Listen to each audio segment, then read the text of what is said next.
This might be a 3-part video right here. Part 1, part 2, part 3. Well, this is a time when this was the year was 1988. I got a phone call. Bruce had called me, and he wanted me to. It's when he called us an IRS case. He wanted to meet up with me. I was at my mother's house on 54th and Normandy, so we met up. I had my Porsche parked right there on 55th and Normandy, right on the main street. Bruce pulled up on me. We was talking. He told me how these sheriffs was on him. They were sweating him. These sheriffs. J.C. Miller was a Lennox sheriff, and he was a dirty sheriff robbing drug dealers. But he said he had left the Freddie Jackson concert. I think it was at the Forum. It was Freddie Jackson or it was Luther Vandross, one of them concerts. And he said he left the concert and the feds was watching him there. And I say feds because it was the dirty sheriffs. And they followed him to his mother's house. He got to his mother's house. They jacked him up on 65th Street next to his mother's house. And grabbed his keys off of him, went inside the house. And went opened up his safe. Found $25,000, and it came out.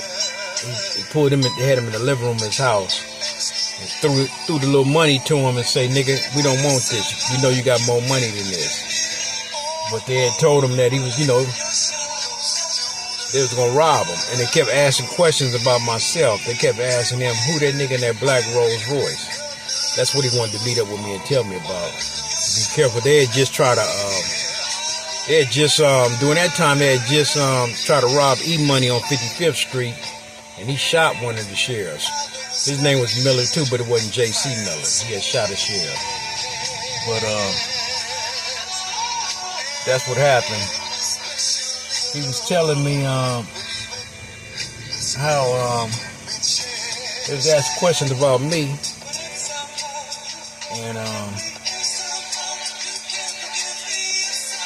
who that nigga in that black Rolls, so we had to like, we knew they was on us. And they was really trying to rob Bruce bad. You know what I'm saying? Trying to catch him and rob him. And he had another incident was going on at the same time. He used to bank at this bank on Slauson and Crenshaw.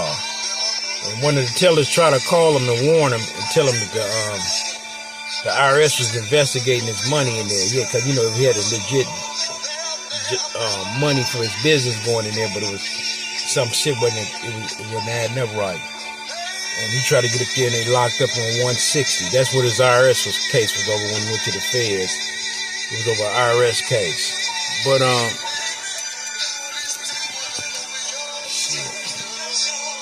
Bruce was getting that money, man. Another story about my boy Bruce Richardson. Rest in peace, my buddy.